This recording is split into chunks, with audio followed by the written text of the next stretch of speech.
Maintenant, pour étudier la nature de la branche, on calcule f de x sur x à l'infini. F de sur x, c'est bon, f de x sur x à moins l'infini, on remplace x au cube moins 3x au carré plus 4 sur x. C'est la limite, n'est-ce pas, d'une fonction rationnelle à l'infini. C'est le rapport du minimum le plus haut degré au numérateur et au dénominateur. Là, c'est x au cube sur x égale x au carré. Donc, limite à moins l'infini de x au carré égale plus l'infini. On avait dit qu'à moins l'infini, si l'exposant est pair, on a plus l'infini. Si c'est impair, on a moins l'infini, comme tout à l'heure. Donc, CF admet une branche parabolique de direction asymptotique, l'axe des ordonnées, à moins l'infini. C'est-à-dire que c'est une branche parabolique parallèle à l'axe des ordonnées.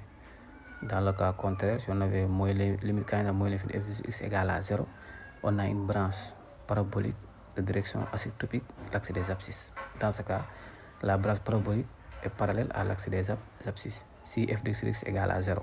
C'est bon?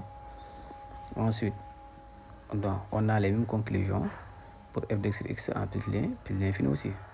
Donc, CF admet une branche parabolique de direction asymptotique, l'axe des ordonnées aussi, en moins l'infini comme en plus l'infini.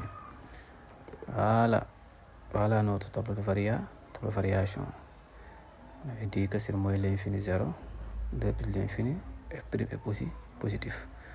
Donc f est croissante ici, ensuite croissante ici, ensuite décroissante ici. Là, c'est notre table de variation. Maintenant, comment lire la table de variation? Ensuite, on rappelle en moins l'infini, limite en moins l'infini, f de sur x égale plus l'infini, limite en plus l'infini, f de sur x égale plus l'infini.